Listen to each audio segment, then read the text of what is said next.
ngayon mga kapunit, ito isang explanation lang na ating dapat gawin.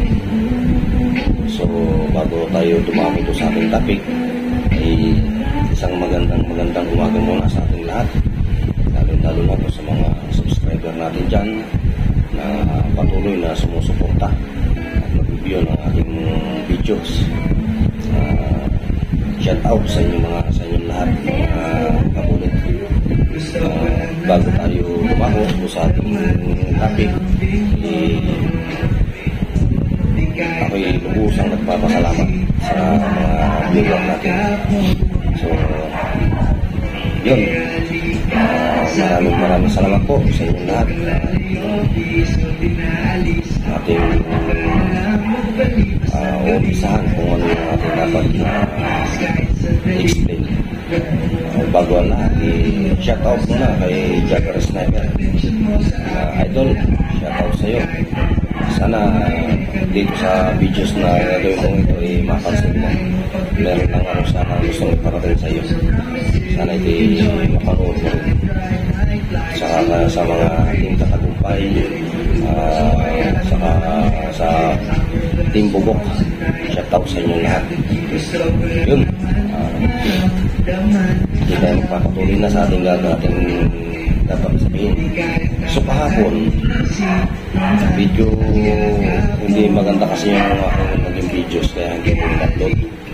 So kaya naging na-desisyon ko na gumawa ako ng isang video ngayon na i-upload ko, kasi meron kasi akong isang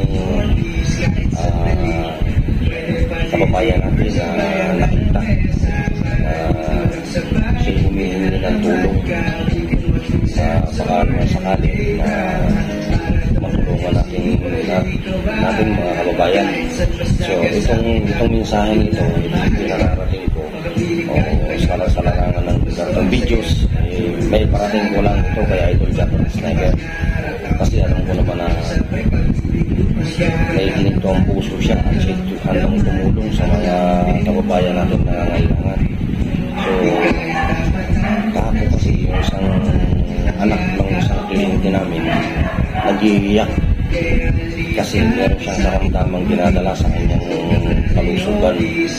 So napag-alaman ko na naitanong ko doon sa kanyang magulang na siya daw may cancer sa mattress, sa ovary ba yun? Oo nga, sa ovary. So yung ovary daw niya ay tatanggalin, dahil na kailangan sila ng medyo malaki-laking halaga. So ako naman ay wala pang sapat na kakayanan para sila ay matulungan po ng ganong kanilang financial. Kaya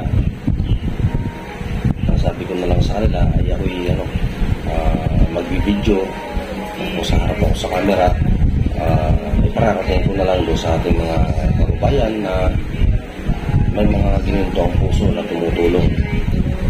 So kung gusto niyo pong malaman kung saan lugar ito, so pwede niyo naman po akong i-comment sa comment section para masabi ko sa inyo kung saan yung detalye at kung saan yung lugar ng taong sinasabi ko. So ito po yung pinararating ko kay Idol Jagger Sniper, kasi alam ko namang may ginito ang puso siya kasi tumutulong. Idol, ako naman ay masugid mong subscriber at tagasunod at tagasubaybay ng iyong mga videos. Sana matulungan mo naman yung taong ito na alam ko namang tumutulong pa sa mga ganitong sistema. At saka alam ko rin na nakakarating ka dito sa Santa Cruz, Calamba, Laguna. So malapit lang ito dito sa iyong pinupuntahan. So kung mayroon kang may pagkakataon na mapanood mo itong aking mensahe, sabi nga, in Jesus name, sana papansin mo ito at matulungan mo rin ako sa aking YouTube channel na may angat. Ang aking mga content ay base sa mga sa rides. Yun lang yung aking mga nagiging content dyan, mga nagiging videos. So gumawa lang ako nitong counting video para iparating sa iyo yung aking mensahe. Hindi lang po kay Idol Jabber Sniper na ipinararating ko yun. So marami naman po tayong mga sikat ng YouTuber diyan na may charity na tumutulong. So sana naman po matulungan natin siya. Kasi kahit ako talagang lubusan akong naawa sa bata. Kasi may mga anak siya na aasa pa sa kanya. Natatakot na po siya sa kanyang sarili. Talaga nag-iiyak na siya kasi parang gusto niya nang bumitaw. So ang sabi ko lang sa kanya, ang tanging nasabi ko lang huwag kang bibitaw. Manalig ka lang sa Panginoon Diyos. Tanging Panginoon Diyos lang ang nakakaalam kung ano ang mangyayari at kahihinap ng iyong buhay. So lahat tayong mga Pilipino o tayong andito sa bayan nating Pilipinas, basta manalig lang tayo sa Panginoon. Kung ano man po yung mga pagsubok na dumarating sa ating buhay o ano mang problema yan, ay yan po ibinigay ng ating Panginoon na alam natin kaya natin. Kaya sana po ay madugtungan pa ang buhay ng taong ito.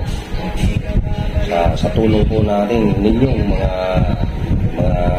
YouTuber o mga vlogger na may kakayanan na tumulong sa ganitong sistema. So ako po talaga naantig din ang puso sa kanya. Yun, talaga naman po nakatawa ako titingnan. Hindi ko lang po talaga siya nagawa ng video kasi ayaw ko din naman po na na-expose yung kanyang kalalagayan. Pero kung willing po siya na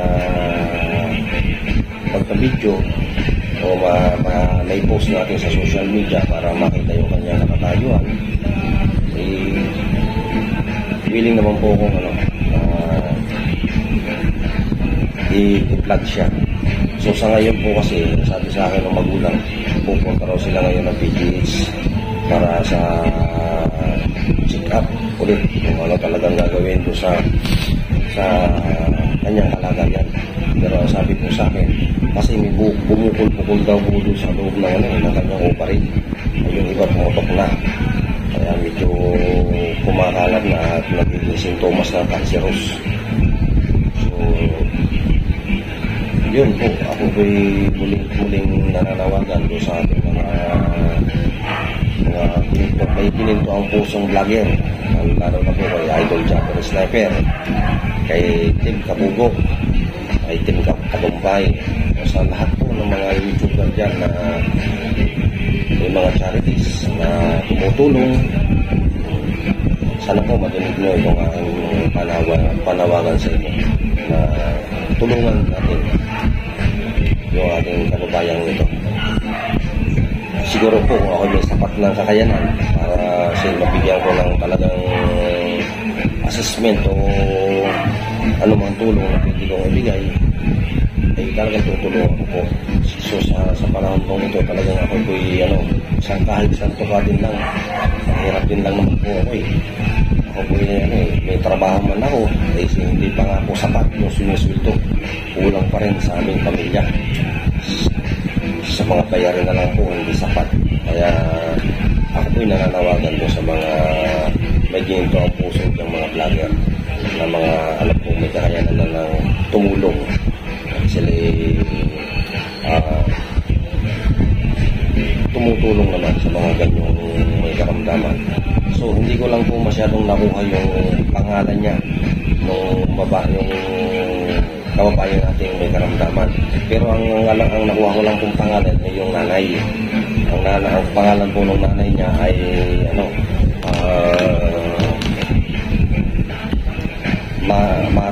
Imalin ano mabibili ito? Nalimutan ko na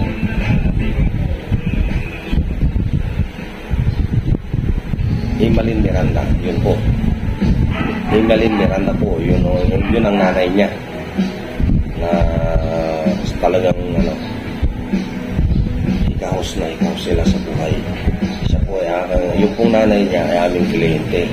So, sana pinuntahan ko siya kahapon, sa narinig ko sa kanyang salaysay, ay talaga naman pong mahaligi ang puso ninyo.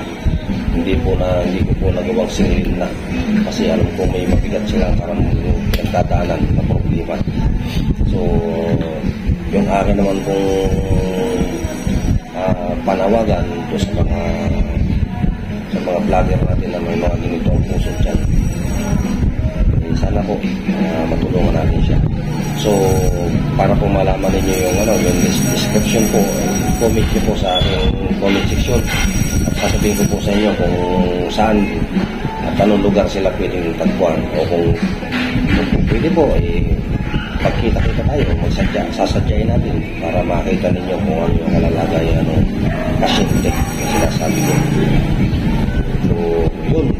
Sana po, Idol Japper Sniper, sana papansin mo itong aking videos na ito. Ito'y mensahe ko, inihiling ko lang o inihingi ko lang tulong para sa iyo. Sana mapansin mo ko na sana alam ko naman may ginito ang puso ka. Kasi lahat ng videos mo, lahat ng mga content mo, sinusubaybayan mo. Nanonood ko yun. Kaya hindi ko naman masabi na ako'y solid subscriber sa'yo, pero pinanonood ko lahat ang iyong mga videos. Simula nung nandun ka sa Bukana, simula lahat ng mga may challenge ka, mag-challenge mo yung sarili mo. Believe nga ako sa'yo eh. Idol ka talaga, idol ka. Pwede ka talagang maging ehemplo o huwaran na mga vlogger. Kasi mismong ikaw sa sarili mo, challenge mo yung sarili mo, napagtagumpayan mo. Kaya, salute ako sa iyo, Idol Japper Sniper. Sana, magkaharap tayo. Gusto rin naman kitang puntahan dyan sa lugar mo. Wala nga lang pagkakataon. Sana, magkaharap din tayo, magkakilala tayo ng personal.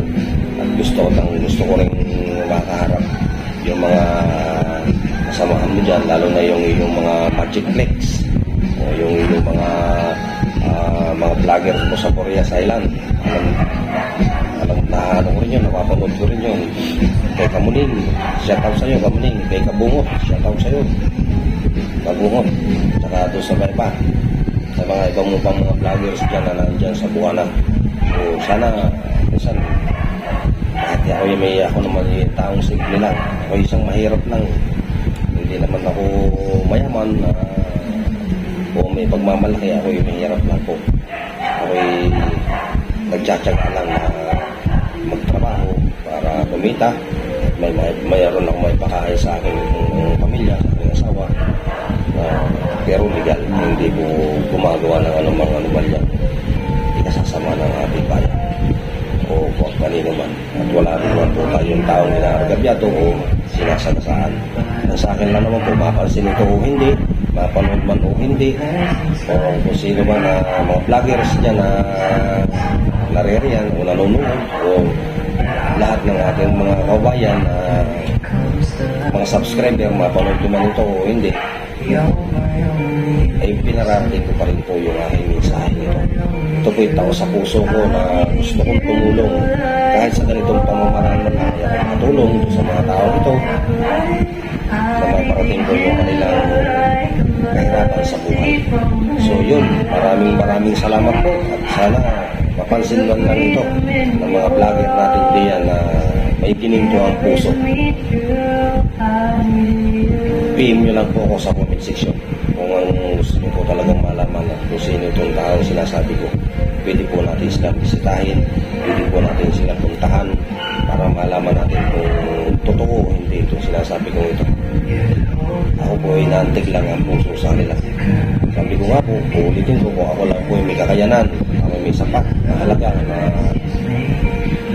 meron ngayon, ay tutulungan ko na po. Hindi ko na po sila titisin. Kaso wala po talaga eh. Mahirap lang tayo. Kaya ito lang po yung talagang magagawa kong tulong para sa kanila. So yun, mga kabolib, maraming salamat po sa mga makapanood channel ito at makasaksi. Ang YouTube channel ko po ay Kabulit Motovlogs. Ang Facebook page ko po ay Kokoy Average. Ito po yung aking Facebook. Facebook page, Kokoy Average po yun. Pili po nyo search yun kung gusto nyo malaman talaga yung totoo at yung mga description. Yan po. Maraming po salamat sa mga subscriber natin dyan. Kahit paano, ako po is small YouTuber pa lang na nag-uumpisa na nakilala o makapaghatid din po ng mga tulong sa mga kababayan natin talagang dapat natin tulungan at kailangan. So maraming salamat po. Muli po, ito pong videos na ito nakarating po kay Idol Japper Sniper. Sana po, Idol Japper, madinig po ito at mapanood mo ito. Maraming salamat po sa iyo at sa lahat po ng mga viewer natin dyan. Sa lagi nyo pong tatandaan, sa man tayo magpunta, lumabas man tayo ng ating tahanan o saan lugar man tayo dyan, lagi po nyo tatandaan, mag-iingat po lagi tayo. Lagi po nyo yan daladalahin sa inyong sarili, ang pag-iingat sa ating katawan o sa anuman o sa ating pamilya ay makakabuti po yun para sa ating lahat. Yun lang po at maraming salamat po. Bye-bye!